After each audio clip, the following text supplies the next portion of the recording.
जय श्री राम। एक बार नारद जी ने भगवान से प्रश्न किया कि प्रभु, आपके भक्त इतना गरीब क्यों होते हैं। भगवान बोले, नारद जी, मेरी कृपा को समझना बड़ा कठिन है। अब इतना कहकर भगवान नारद के साथ साधु भेष में पृथ्वी पर पधारे और एक सेठ के घर भिक्षा मांगने के लिए पहुंच गए और उसके यहाँ उसका दरवाजा खटखटाने लगे। अब सेठ जी अंदर से ही बिगड़ते हुए दरवाजे की तरफ आए और देखा तो दो साधु खड़े हैं। भगवान बोले कि भैया, बड़े जोर की भूख लगी है, थोड़ा सा खाना मिल जाएगा क्या आज।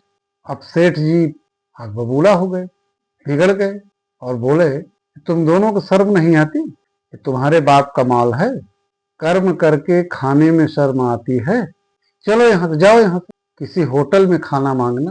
तो नारद जी बोले, देखा प्रभु, यह आपके भक्तों और आपका निरादर करने वाला सुखी प्राणी है, इसको अभी साप दीजिए।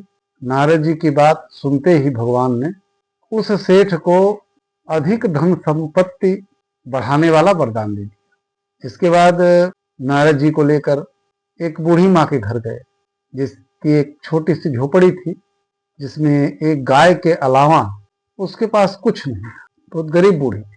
तो जैसे ही भगवान ने भिक्षा के लिए आवाज लगाई तो बूढ़ी माँ बहुत खुश हुई और बड़ी खुशी के साथ वह बाहर आई। दोनों संतों को, यानी नारद जी को और भगवान को, आसन दे करके बिठाया और उनको पीने के लिए बढ़िया दूध ले आई। और बूढ़ी माँ बोली कि प्रभु, मेरे पास तो और कुछ है नहीं, दूध है, इसी को स्वीकार करिए। भगवान ने बड़े प्रेम से स्वीकार किया। तो फिर नारद जी भगवान से बोले कि प्रभु, आपके भक्तों की इस संसार में देखी कैसी दुर्दशा है, अब मुझसे तो देखा नहीं जाता। यह बेचारी बुढ़िया आपका भजन करती है, आपकी सत्कार भी करती है, इसको कोई अच्छा वरदान दे दीजिए, आशीर्वाद दे दीजिए। भगवान ने थोड़ा सोचा और कुछ देर सोचने के बाद उसकी गाय को मरने का अभिशाप दे डाला। अब नारद जी सुनकर बिगड़ गए और कहा कि प्रभु, ये आपने क्या किया। वो खिलाई पिलाई, इतना सेवा सत्कार की और आपने उसकी गाय को जो है मर जाने को वरदान दे दिया। भगवान बोले कि ये जो बूढ़ी माँ है, ये मेरा बहुत भजन करती है और कुछ दिनों में इसकी मृत्यु हो जाएगी और मरते समय इसको गाय की चिंता सताएगी।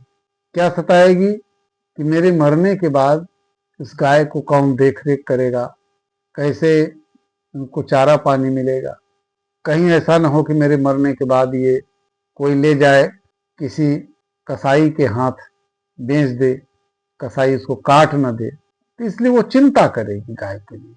तो इसलिए हमने कहा कि इसलिए हम इसको अभिशाप दिया।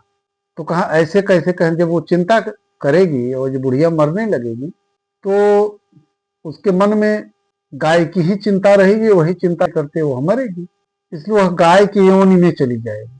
और उधर सेठ को जो धन बढ़ाने वाला वरदान भगवान ने दिया था, उसके मरते वक्त धन और तिजोरी का ध्यान रहेगा।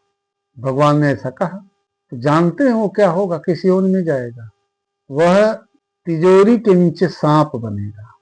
तो देखिए, प्रकृति का यह नियम है कि जिस जीव का जिस चीज में उसका अति लगाव रहता है या होता है, वह जीव मरने के बाद उसी योनि में जन्म लेता है और बहुत दुख भोगता है।